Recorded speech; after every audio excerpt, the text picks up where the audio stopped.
Right on. Bike I shed. have never heard this music, Thank but you. I like it. For the coasters, I did not take this. Thank you, Bike Sid. Matt, welcome to the Ride Boundless podcast. Thank you so much, sir. Welcome to LA. What you. is good? What is happening?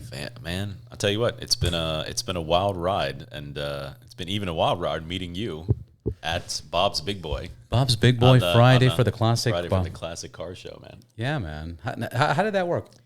You know what? It's funny because I was originally came here in 2006, and it was one of the first things I discovered. I used to live in NoHo.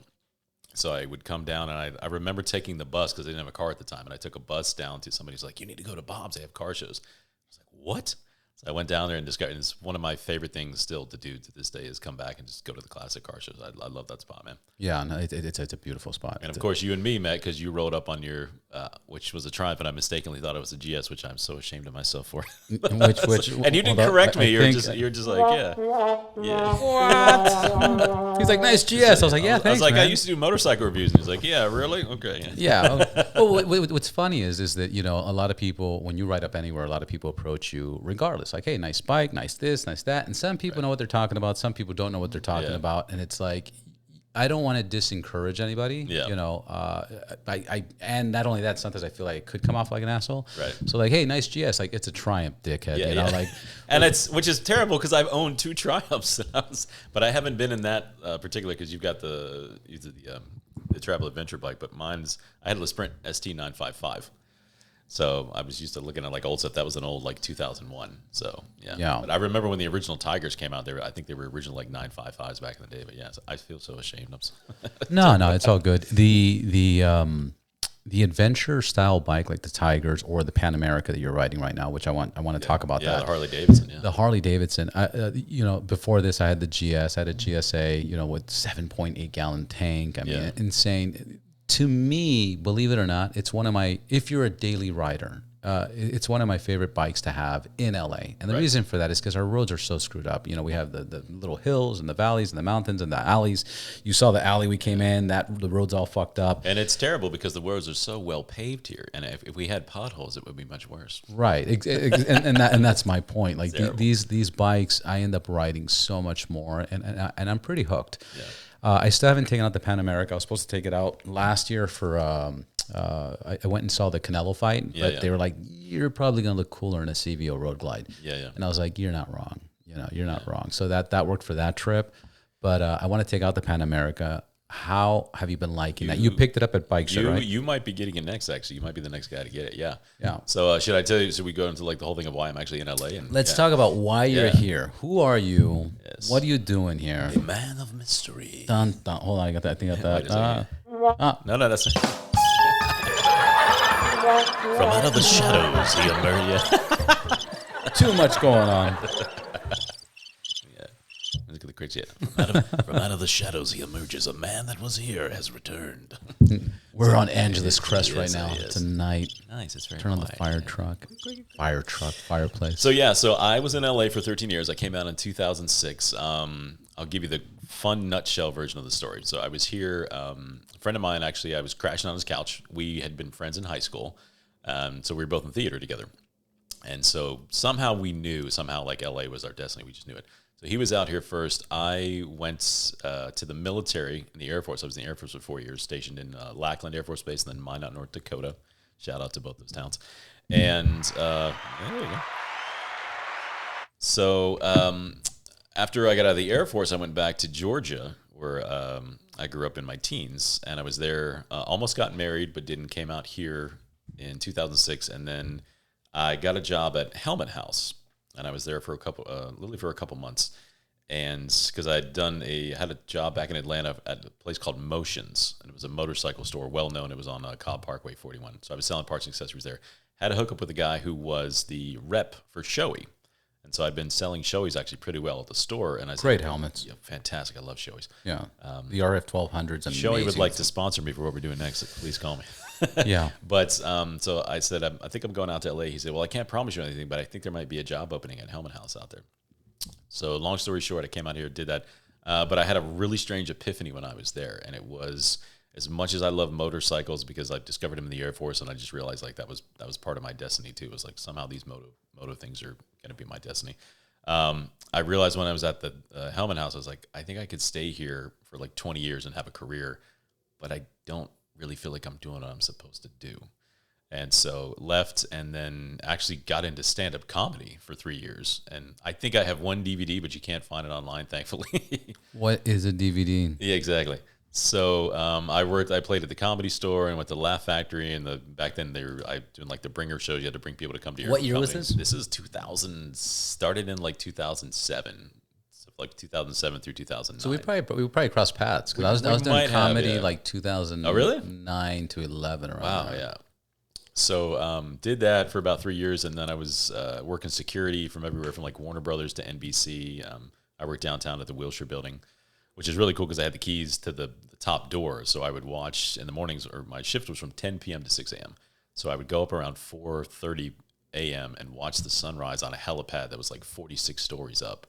It's this beautiful like blue into orange morning. That's fantastic. Beautiful, yeah. But yeah, so I ended up going to film school in 2009, and because the GI Bill had kicked in for more artistic education, college, fun stuff like that. So went to film school, graduated LA Film School in 2009, and then I got a job as a boom operator on a film called Lost on Purpose. Great guys, two friends of mine directed that, and they offered, I don't even remember how I got the job. I think I was doing like a boom op in midterms, and somebody's like, oh, he's pretty good. So that was literally my first job out of film school, was a boom operator on a featured film. So Ian and Esham Nelms were the directors for that, and they've gone on to do some really huge stuff with Mel Gibson and Orlando Bloom, and you can look them up. Those guys are awesome. They're still, I think Esham's actually still here in LA.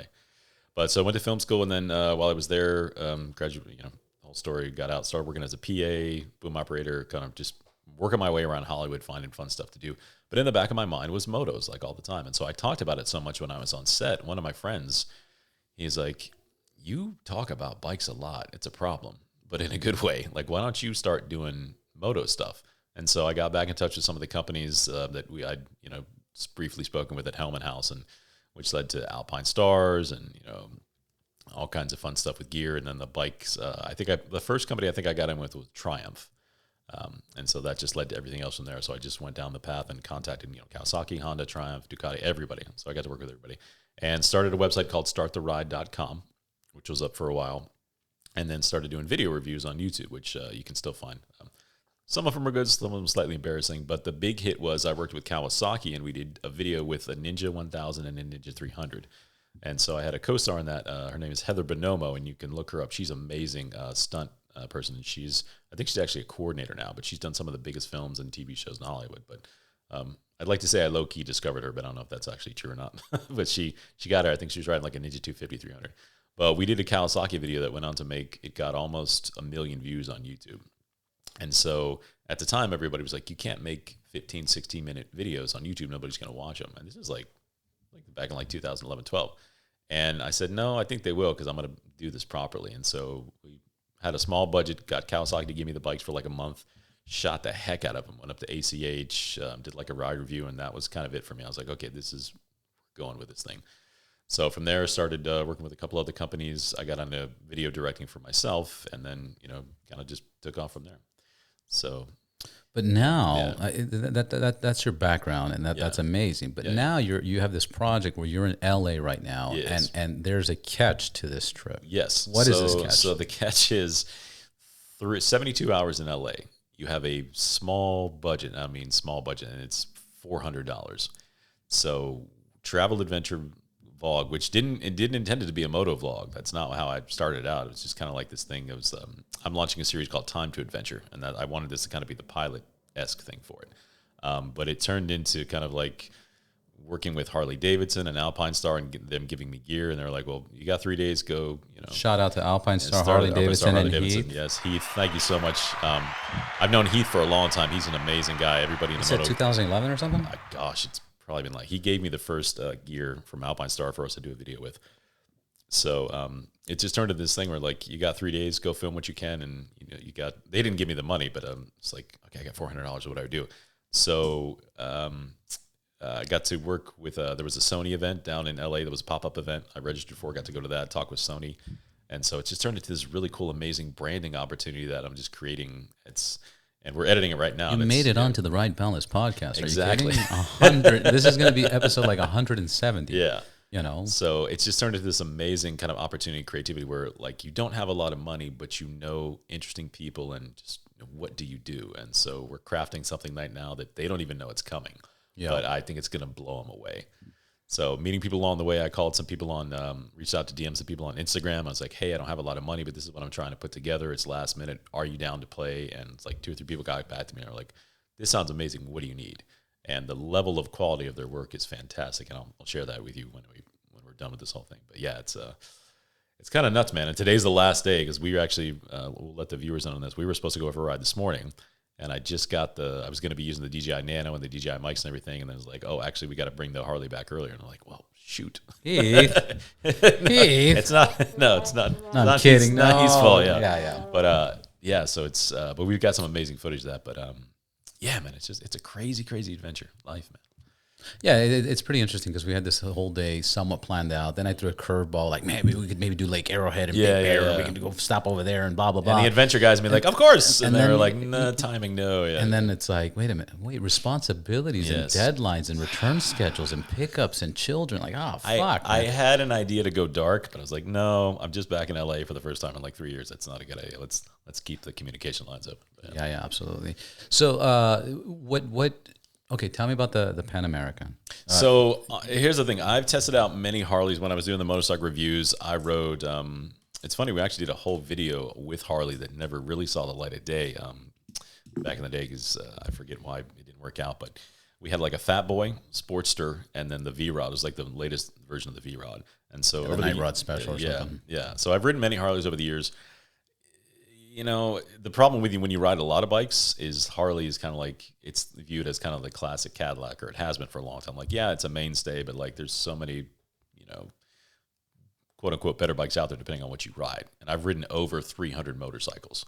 So for me to like a Harley is really kind of impressive. And I got on this thing, and I'll tell you, the first day I had it, blew me away. And this is not like, Harley's not paying me for this. I'm not advertising for Harley. I'm not like monetarily sponsored by them.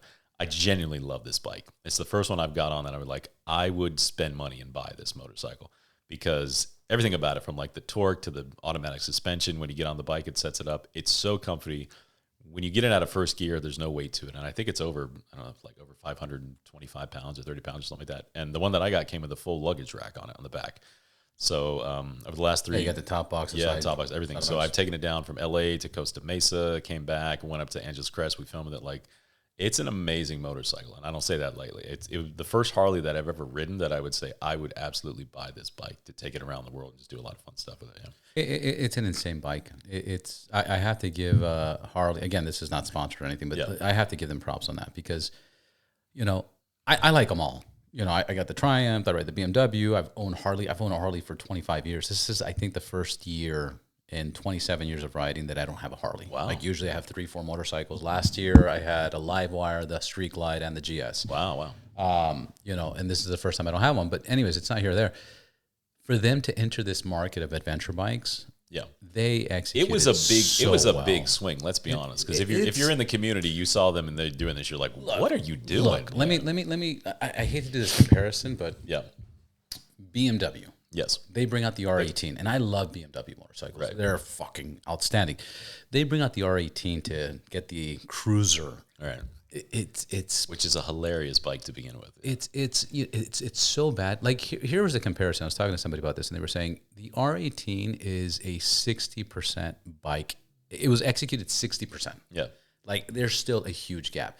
When the Pan America came out day one, it was like 85%. Yeah. Now it's like it's there, and now they're using it for the hooligan races. They're modifying it. They're customizing it. I mean, they're doing so much cool stuff with the Pan America and the CVO. Yes. Again, and I don't want to talk about the prices, but I think it's like $29,000 for the CVO. It's cheaper if you buy the CVO than if you just got a regular Pan America and like put everything on it. It should be that way, you know, where some of these CVOs, you know, with the markups and stuff, they're pretty high, but still, the quality level on that bike, I gotta say, I've been riding it around for like 3 days solid, and it's just fantastic in every way. We were doing shots yesterday in Angeles Crest, and just going up a road, you know, Angeles Crest is crazy, but like that, going down on a downward angle, having to turn the bike around because we're doing a lot of video content fast, the speed and the slow maneuverability of that bike, the way that it's fantastic. Top notch. Yeah, it was amazing. So super happy with that bike. Yeah.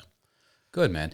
And then Alpinestars. What are you rocking with Alpinestars? So what's been the gear? The helmet looks fucking kick-ass. Oh my gosh! Can you grab the helmet? Yeah. Put that right here.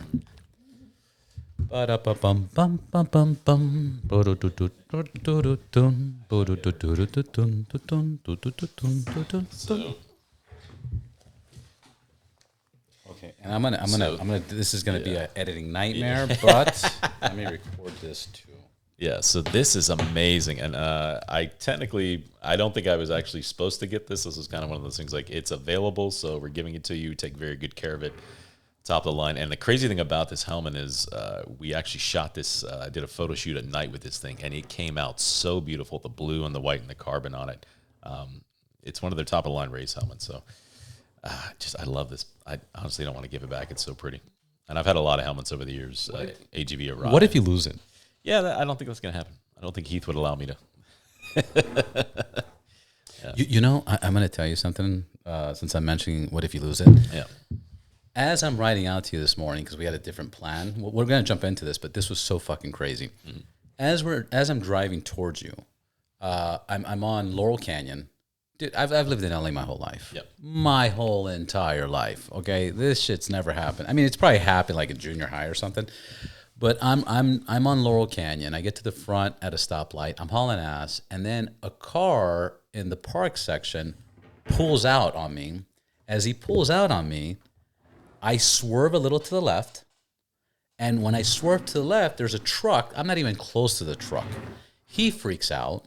Once he freaks out, he comes towards me and starts merging into me like he wants to hit me. Yeah. Two dudes with red hats, all gangstered out. They start throwing gang signs. Wow. And I'm like, yo, calm down. Yeah. Some chick from the back with the gun comes out. Oh, and my. Like, what's up? What? And I'm like, what the fuck is going on? And then once we get to the stop, they're like, what's up, fool? What's up, fool? Yeah. I lift up my fucking helmet. I go, bro, that wasn't you, man. That was a car next to me. And they're like, oh, sorry, bro. Yeah, were you good? I go, bro, respect, man. Like, all good, man. LA is a wild And place, I was like, brother. this is the first time I had a truck swerving into me. Like, bro, it was nonsense. It was fucking tripping. You know, what's funny about that whole thing is, the gear that I got from Alpinestars was the helmet, the gloves. Let's show the gloves. Yeah. Let's show the gloves. And the jacket. I like the jacket. The jacket is fire. I specifically requested some. I don't know what your shot is here. It's gonna be too tight. I don't know. We'll get it on the thing, but yeah. Just really like I've always liked Alpinestar gloves above everybody else's gloves. I think they're kind of the best quality in the fit. They seem to fit my hands best. And also this summer riding jacket, which is reflective at night. This amazing mesh. When I we'll have to do this properly when I cut out the video edit, but just love the lightness, the material. This also the padding and everything like that. It's great summer riding jacket. So so I got the helmet, gloves, and it's funny because I don't know if you remember this, but like for a long time, Alpinestars had no helmets. It wasn't a thing. So to have like one of their racing helmets is fantastic. But helmet, gloves, jacket, boots, and pants, denim jeans for the ride. So got this all, and I've turned this into an amazing, the photo shoot for this and the video shoot is just, they're going to flip. And they don't even know that we're doing it yet, so it's going to be, they just thought we're using the gear, but I'm like, nah, yeah, that's insane. We're gonna blow this up for you guys and we love it. So I think they're going to really like what we did with it. Yeah, they're going to absolutely love it. But back to your, we were talking about the LA and the situations there. It's so funny. When I came in the first day I was here, I didn't have the Harley. So I had to pick it up. It was actually stored at the bike shed. So a friend of mine who I'm staying with, a roommate, I taught her how to ride a motorcycle. So we started her on a Virago 250. She's a small 5-foot Asian girl.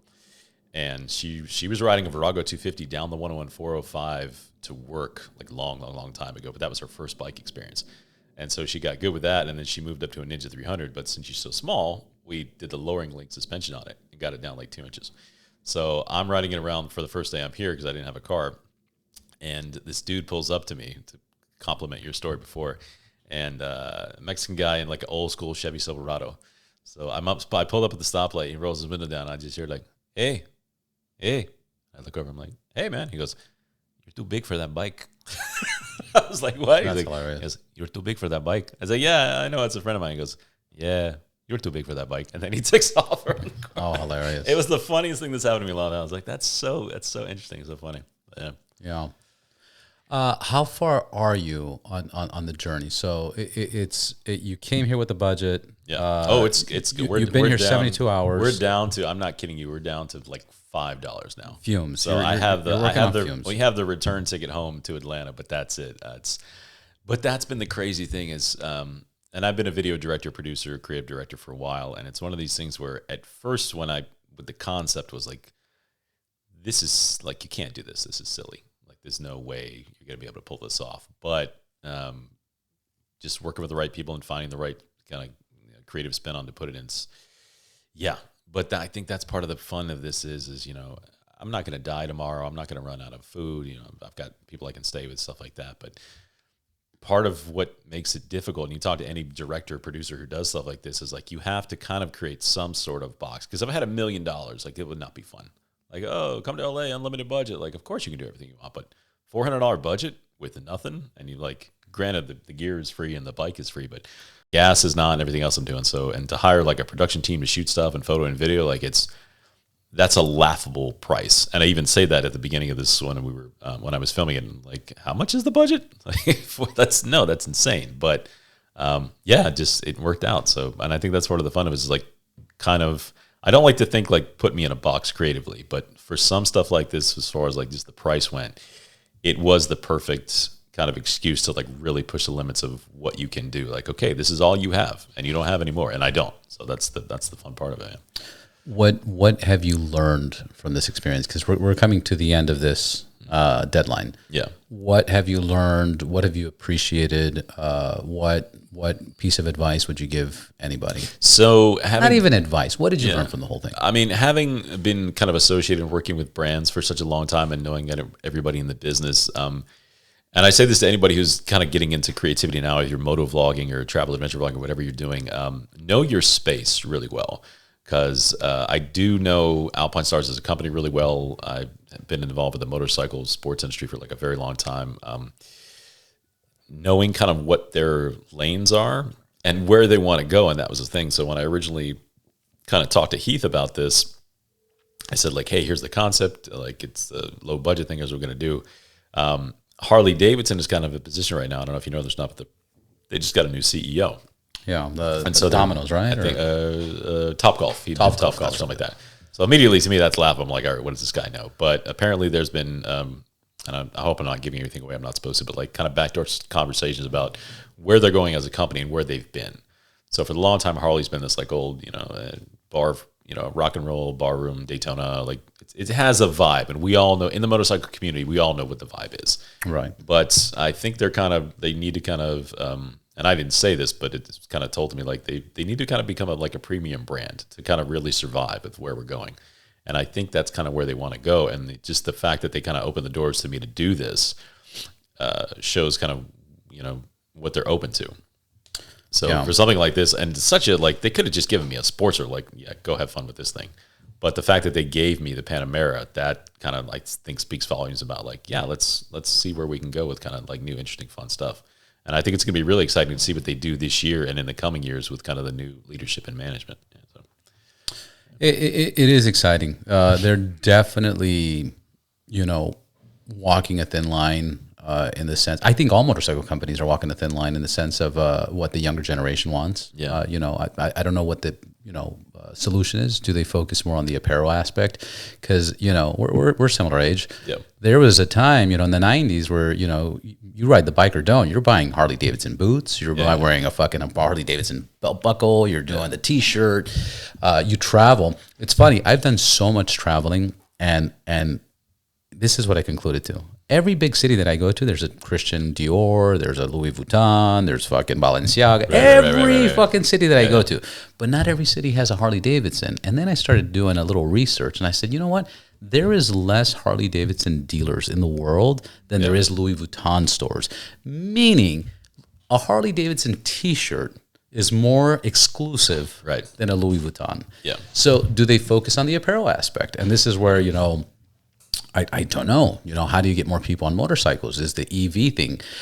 I believe across the board with all motorcycle companies, I believe the problem is, and again, this is probably impossible to fix, but I think it's a cost issue.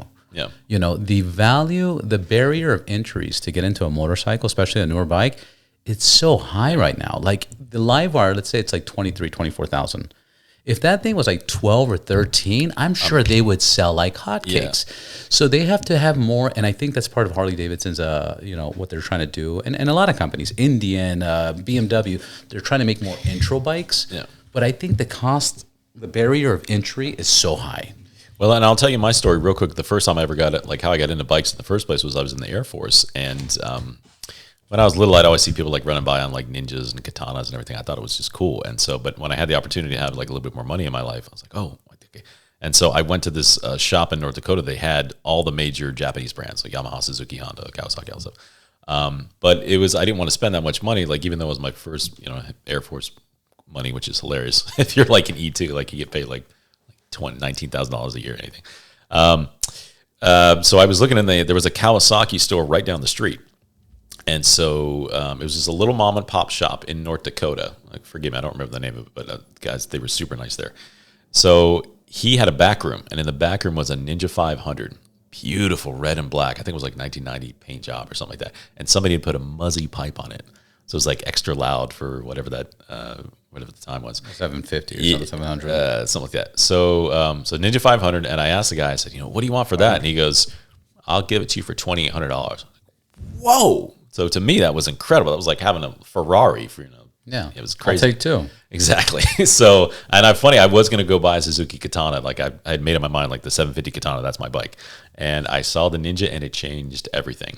And for me, that started me down a path of like, the Ninja 500 wasn't really a Ninja, really. It was like an upright. They put the fairings on it. And it was like engine was the 498cc engine. But so your first bike was a Kawasaki? First bike was a Kawasaki Ninja 500, yeah. And then from there, I decided to try to learn to do wheelies because I thought I was cool at 21. Yeah, I can do this. Completely trashed the bike. It stood up on its rear tire, went away from me, and just kind of like, I remember it like it was yesterday. The handlebars shifted to the right, and the bike almost like looked back at me. I was like, you messed up now.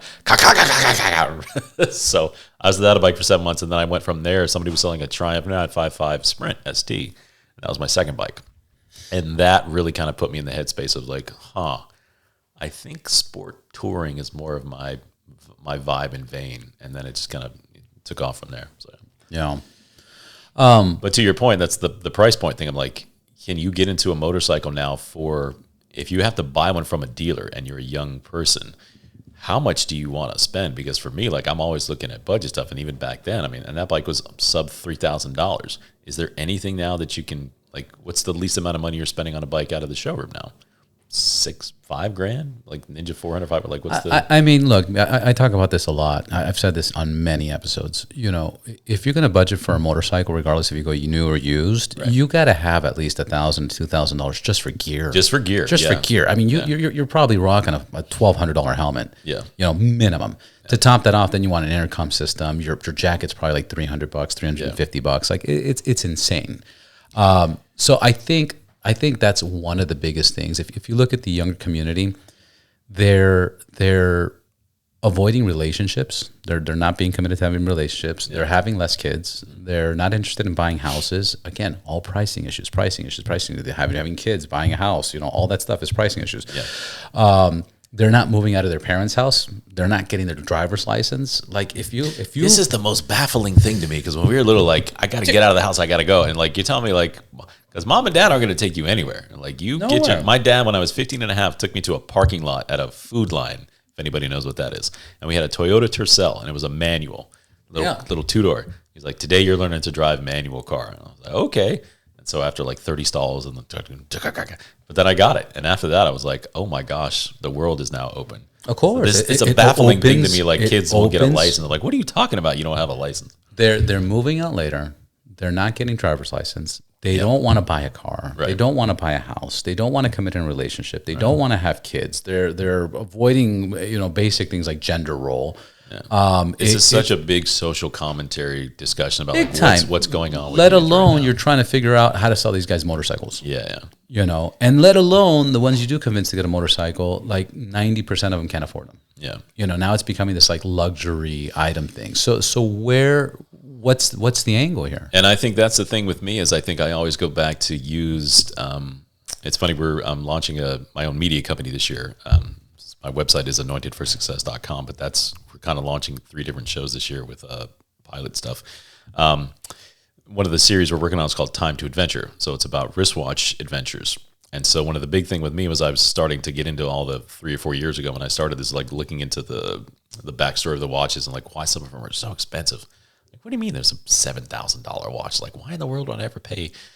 Starting to get into the culture and learn all about stuff, but it kind of translates back to cars and motorcycles. So my mental mentality now is if it costs more than a used motorcycle, I can't buy it. Like I can't mentally, my mind can't go there. Right. But that's the thing is like my story is like, can you get into the market now for a bike for $3,000? So it goes back to the used market. So let's say you were looking at like you really wanted a Harley-Davidson or a Honda or a Triumph or Ducati. I think you don't start at the showroom. I think you start going back, you know, looking at what was popular 7-8 years ago, what still holds up, what holds its value, what was mechanically sound. And that's when everybody asks me about that stuff, because people ask me all the time, like, you know, what bike would you recommend? Like, and I say, like, start with a Honda, start with a Kawasaki, like 400, 500, and go from there, because your barrier of entry is so low with cost. You can spend more on gear. So if you're going to commit $5,000 to something, get a $2,500 motorcycle. And what's crazy now is the stuff that we thought was so expensive and crazy, like 9-10 years ago, is now like $3,000. So I was just in Atlanta and I was looking at stuff online. My gosh, the stuff I found was like ST 1300s for $2,900. Like, that's insane. You understand how well that motorcycle is built? And it was over in Europe for a long time. They were using it as police bikes. Like, you could have that bike and you could tour the world on that thing, and you could get like amazing gear, and you'd be still like under $5,000, stuff like that. So yeah, I always go back to that. Should be an episode. Try to get motorcycle and gear. I'm telling you, for $5,000, I'm telling you, it's very possible. And that's the thing is, like, just having been in the game for so long, you know the research and you know what bikes were good and what bikes were bad. And so that's just what I always go back to is what was out like 8 years ago that was amazing, that still holds up, and you find somebody with a low miles bike and like, there you go. So I know that's an oversimplification, but no. I get that. I want to state a quick fun fact that I just found out recently about watches. Richard Mille. You know how their pricing came about? Yeah, trust me, I've done a black hole. But if you want to tell your audience, yeah, go ahead. Yeah, no, you word it. I mean, that's your world. No, the funny thing with that to me is, like, not even to get into Richard Mille as a brand, but the design aspect element of watches over, you know, cost association. You know, this is the whole thing. Like, the conversation that happened with Rolex was like, why would you go into a store and then you couldn't buy a watch? And this was like the big thing was like, oh, you go into a Rolex store and you can't buy. What do you mean you don't have it here? Oh, well, we sell them, but you can't have this one. Right. We got to like, okay, you know what, dickhead, we're not buying from you. That. Right. But to me, the fascinating thing is kind of getting into the higher end culture stuff like that with the Richard Mille and the racing and the like ties in with Formula One and everything like that. That's really kind of where I get excited about kind of the marketplace cross-play and stuff like that, because it's just the stories are so deep, man, with these brands. They go back hundreds of years. They're insane. But do you know how their pricing came about? The specific pricing of Richard Mille? Yeah. No, go ahead. They put an ad for $15,000. Okay. They accidentally fucked up and put extra zeros, and it was for $150,000, and they sold. That's so weird. They sold, and it's such a crazy story that I'm actually going to hook up ChatGPT and confirm it. Okay, do it. What was the story with Richard Mills of how they messed up on the pricing and they added extra zeros? Careful, and they went and they hold on, because if we're talking at the same time, it's Richard Mills, known for their ultra high-end luxury watches, once gained attention when an error led to a watch being listed with an extra zero, dramatically inflating its price. The mistake caused a brief stir, especially since Richard Mille watches are already priced in the hundreds of thousands. Once the error was caught, it was corrected, but not before it highlighted the extreme nature of pricing in the ultra-luxury market and the attention any deviation from normal draws. So it created a blueprint of their pricing, and people wanted it. People were like, what? That's crazy. And then they started selling it, and that's why they started selling so expensive. by an error of adding a zero. Yeah, and I've gotten into I'm really heavy with history on this because I've been developing the show now for really almost 3 years, and I'm at the point now where it's just like we've connected with all the right people to do it. But when you some of these stories that go back, Tag Heuer. So I don't know if you're familiar with this, but LVMH just did a major deal last year with Formula One, and so LVMH is they've always had a Formula One deal, right? Tag Heuer. Tag Heuer used to be in Formula One, and then they were out, and then Rolex came in as the official quote unquote time sponsor. But now they're back in. So the LVMH deal, they had the umbrella company brand, and Tag Heuer was part of that whole thing. But that history of racing with the chronographs and Heuer before it was Tag Heuer and everything like that, it's a massively fascinating journey about motorsports and time, and like how time used to be kept before like everything got really crazy with digital, and like the idea that you could keep time with a race with an analog watch or a stopwatch nowadays blows our minds. But back then it was just commonplace. Yeah, it's caveman talk. That's push button. Yeah, but that's kind of the whole thing. I love the fascinating history behind all this stuff and how all this kind of cross markets into everything that we love, like motorcycles. Triumph Motorcycles and Breitling have a really interesting collaboration that they came out with. Just all kinds of that fun stuff, just the history behind all these companies and their marketing. And that's really kind of even why we're talking about this stuff today is why, I mean, I know why I get into it, but like, why did you get into motorcycling? And some form or fashion, it was marketed to you in some way. It might have been somebody was going down the road and they had on cool gear or a cool bike, or you saw it on a TV show or a movie. You saw Top Gun, like the GPZ with Tom Cruise rocking the lights. The marketing for motorcycles, and then with the combination of wristwatches now that I'm getting it, is just, it's so insane. I love it. I love all of it. Yeah, it's funny because you're talking about time and watches, and I'm thinking clocks and stuff like that. I'm remembering like, the 90s or something. If your power went out that night, your clock was wrong time. You're late to school. You had to call. Remember that number you had to call? Yes, Pacific Standard Time at the tone of the beat was 9:53. If your battery went out, whatever. Like we realistically, this was my conclusion. We didn't even know what time it was. Right. If our watch was off, we had no idea. If you had a $20 Casio, you were safe because that thing would run for like 8 years, no problem. Those little the calculator, F91, that was little F91. Yeah, those were amazing. They lasted forever. But like realistically, we had no idea what time it is. We were literally walking down the street. Hey, what time is it? What time is it? What time is it? Well, not to get too nerdy on this, but that's actually why we have standardized time in the United States, is because when the railroad came in, and I don't know if a lot of people know this, but when we developed the railroad system that went across the United States, that's when standardized time had to become a thing, because you could be in a town 30 minutes north, south, east, or west, and they had a completely different time zone than you. You just didn't know it. So stuff was being shipped on rails back and forth, and nobody knew what technically time it was going to arrive. And it eventually led to accidents with trains. So trains, because they wouldn't switch the tracks, would be running into each other and killing people. And there was I don't remember the specific date, but there was one that happened in either Kentucky or it was Indiana or something like that. And it killed 9 people. And that was the final straw that broke the camel's back. And after that, the stopwatch company, pocket watch companies. Only 9 people? Well, I thought that'd go on for... there have been a lot more crashes, but this particular one, they went, okay, that's it. And so whoever the pocket watch company at the time said, okay, we're creating a standardized time across the U.S. so we can keep track of all this stuff, because we kind of have people running into each other with trains and killing each other. And so because of that, the East Coast, West Coast, Central Time, that's when all that stuff got developed way back in the 1800s. So, yeah, it's a fascinating stuff. Back to your journey. Yes. Which this is all part of what you're doing. Yeah. It's all my question, what I want to know that I think my listeners would want to listen to, has it been easy? Have people been welcoming? Have people been jerky? Have people been flaky? Like coming here with such a low budget and doing what you're doing, is it easy? Is it easy only for your connections? Do you think it'd be easier if you did it 20 years ago and didn't have the connections, but you were younger? It would have been impossible, I think. Because I just turned 45. And so luckily I have kind of a mainstay of people in my Rolodex if that's even a word for young people, Rolodex. Look up what Rolodex is. Contactless on our phones. But I had a couple of connections that I knew it could kind of work out. And LA is just one of those interesting places where there's just interesting things happening here, but there's also the ability to do things. And I think you could have done them 20 years ago, but the connections wouldn't have been the same. So, for the most part, it's been kind of, I wouldn't say easy, but kind of like, because a lot of people, I didn't tell people the budget. I was just like, hey, I've got a 72-hour adventure trying to pull it off. And they're like, that's pretty cool. So, and I think it's the combination of what we talked about with kind of Harley-Davidson, and they're kind of open to trying new stuff right now. But the idea of trying to put something together for like a high-end production look, if you talk to anybody who's in production that knows production, that's ridiculous. But I came from like kind of a commercial video directing, producing background, so I know what the look is. I know what I was trying to accomplish. I'm like, yeah, I think, we can pull this off. It'll work.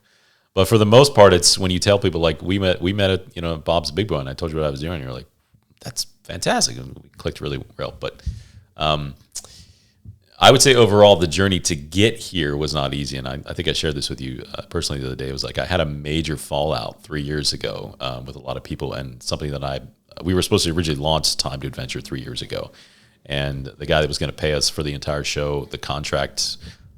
We found out he was trying to screw us on the back end for like $220,000, and the contract was for like $1.8 million to launch the show. And he was a watch collector, so we're like, this is a fantastic fit. He's a great guy, and everything checked out on paper. But we accidentally intercepted an email from him and his broker, and then he had been working with a broker for a long time. They're like, yeah, we're gonna loop this in the contract at the end and take these guys for like $220,000. Me and my producer found out, and that broke our hearts because we're like, oh my gosh, like this sucks. So that initially sent me back like almost $90,000. So to the point where, and after that, I was trying to find work to try to make up for it. And I sent out 350 resumes, and I couldn't get a job. And this is back in 2022. So yeah, it's like in the middle of COVID and stuff. It was a little bit after that, but still, it's like, and it was weird because I'd shot all these little video commercials. So I thought I was going to get a lot of work, and then nothing. So it was almost like I was weirdly unemployable for a long time. I was like, what is going on? But I can tell you that the journey that came out of that, the focus to kind of sharpen up and develop what is now, we're going to launch this year with my media company, that was painful but worth it. And I think that actually needed to happen to me because I was so ready to go back then. And this is only 3 years ago, but I was so focused with this. I was like, this is the way this is going to do. And it's changed so much since then.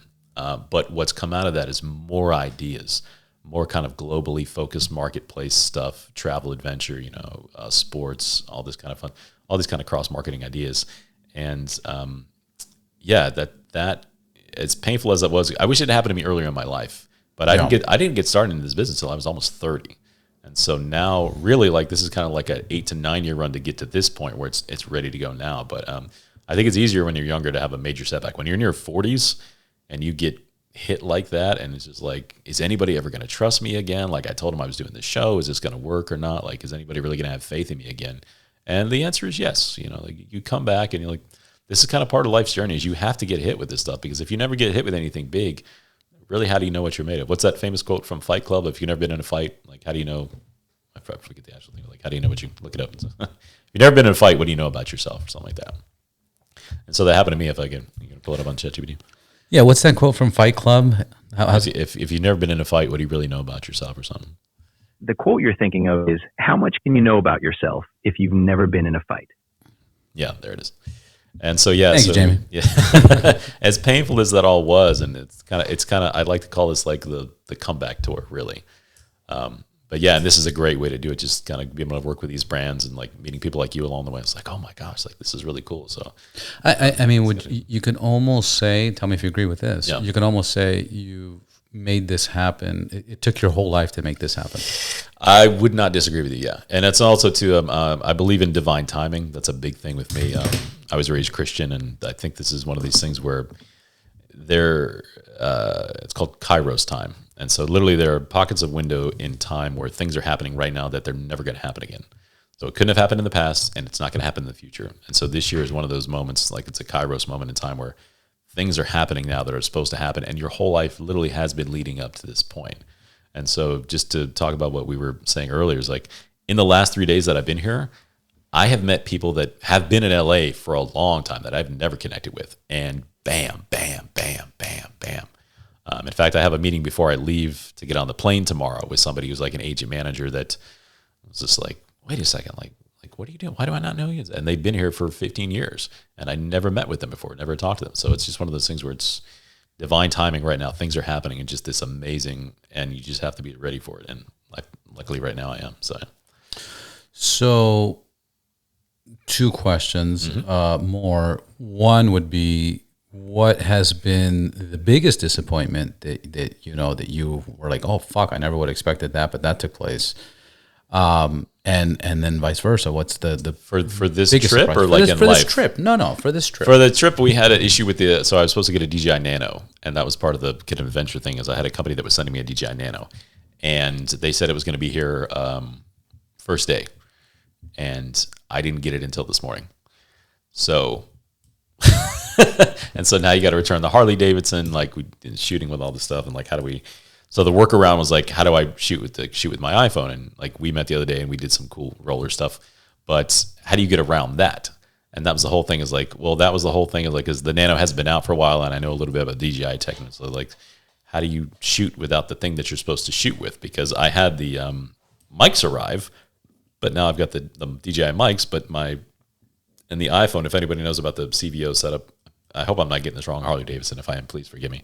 But the setup on the Harley to hold your iPhone is only, I think it's only like a 4.3. So when I tried to turn it the other way, it just didn't work for like a 16.9. And shooting the opposite direction, when you flip the camera and go back and forth. So there's really not much for me to, as a viewer, for me to edit this together to look at. Like, it's just not that exciting. And I'm not going to try to one-hand the Harley with my phone, and like that's not going to work. So you don't have your camera that shows up. What do you do? And so the solution to that was like, okay, let me think about how do I turn this into like a cool like photo video shoot opportunity where I don't have a camera but other people do. And that's essentially where all the budget went to, was like hiring a small crew to like figure this out. Right. And that's the biggest thing, was like, and stuff like that happens. And so, I mean, but that's so little on the grand scale of things. Right. But that was kind of the thing, was like, I was hoping to hit the ground with that. I'm like, okay, cool. I Yeah. got this new DJI Nano, like, and it's new tech, and it's still kind of YouTube space is like popping talking about it, but like, okay, well, that sucks. Now what do I do? And so like being able to turn that into the idea of like, oh, let's make it a cool promo marketing thing where we do something with other people, that's what that was. And what was the best surprise experience? I'll be honest, dude, literally meeting you, because I don't know you. We've never met before. You pulled up at, Bob's a Big Boy, and I just started talking, and like that was, and because you and I we met up the other day, was it Sunday morning? Yeah. And so we had conversations that led to other conversations with other people. And because of that, now I'm having conversations about going to Austin, which that's a whole story. That's the original story with Timed Adventures. I was actually got some great shots. I was stranded in Austin. Yeah. I was stranded in Austin for like 8 months. Yeah. So originally with the whole Timed Adventure thing. I mean, your shirt's I know, yeah, literally coat. I wore it today. This is the good luck charm. We're actually going back to Austin, make some stuff happen. So, yeah, man, I'm not saying that to blow smoke up your butt, but that's just kind of one of those things where this was a great unexpected thing to happen. And I think a lot of stuff coming out with that, because you want to tell people what I pitched you on like lightly the other day, the idea. Oh no! Please pitch it. Say los gringos. Los gringos fantásticos. But the catch with that is, well, go ahead, please. Yeah. So no, that I've always wanted to do something in Latin culture, because if you know anything about marketing and like where we are in the world with like different stations and streamers and everything like that, it's the one market I think that is still really, really untapped. And you can correct me if I'm wrong, but there's so much to do there that hasn't been done, that we've just been doing in the United States for so long. Right. So I've always wanted to do something with Latin culture, South America, Mexico, all around the world, to kind of have like a fun travel adventure comedy idea with it. I think it's massive. So the idea that I pitched you real quick was Los Gringos Fantásticos. It's two guys that ride around. One of them, like me, I can speak Spanish and estudio en la escuela por 4 años, pero 1994 it was a long time ago. But I have the tongue for it, but I don't actually can't speak it fluently. So to team up with somebody who does speak it very well, but I'm just like the white guy. And so we would go around and just do kind of like fun adventures, helping out communities, working with motorcycle companies or other travel adventure companies, just going around the world, doing good deeds as these two people. But the idea of that, just that terminology, the wording, Los Gringos Fantásticos. It's a great I just word, love it. And I think I got it from one of my favorite films is Grosse Point Blank. And so there's a song in there by the Los Fabulous Cadillacs, Matador. Matador. You know Matador? It's one of my favorite songs. I was like, no, yeah. And so like it's somehow that stuck in my mind for a long time. I was like, wait a second. But yeah, I've had ideas in my head for comedy about a long time. I was like, what do you do with a guy? If you give me like a sentence to translate in Google, I can speak it. You would think that I'm a natural native speaker, but I'm not. Yeah. So I just love the kind of the comedy aspect of like, what if we took a guy who went around the world and somebody who could? Yeah. So It's loose. We're working on it. It's still loose. Still working on it. No, it's a great idea. Yeah. So. It's a great idea. Websites, Instagrams, where can people find you? Anointedforsuccess.com. It's got all the IG, YouTube links on there like that. So you can go there. Instagram, AFSUCCES at AFSUCCES. So yeah, but and then Instagram, everything else is the same. Yeah, it's all there. So yeah, I'm also on LinkedIn. I think it's Matthew James Hansen. That's what I'm so unprofessionally prepared for this morning. We were supposed to be on. We were supposed to be on the ride. Yeah. Yeah, we were supposed to be on the side of the road in 90-degree weather. For some reason, we thought that was going to be a genius idea. You know what we should do? Yeah. We were going to be behind the mountain, so it's cooler up there. So in our 100 degrees is 100 degrees. With respect, we would have been a little bit cooler up at the top of ACH, but yeah, not as cool as this. But yeah. Well, you're a very cool dude. Awesome, yeah. We knocked out 51 minutes. That's amazing. Shout outs to Harley-Davidson, Alpinestars, Heath. Heath is at Harley-Davidson, actually. He was formerly at Alpinestars. He's not there anymore. But big shout out to him. And to Bike Shed Coasters. Bike Shed, yes. Support to them. Follow us at Ride Boundless, rideboundless.com, Google Ride Boundless, and I am Ride Boundless. Like, it's so pretty cool. And I just want to say to you personally, man, thank you so much for your time. You didn't have to do this. It was great meeting you, but this is just an amazing, I hope, a friendship that continues for a very long time, man. Not a problem. Absolutely, man. Not a problem. Let's show that merchandise. Boom, boom. Ride Boundless. Until next time. And ride safe, everybody. Thanks so much, guys.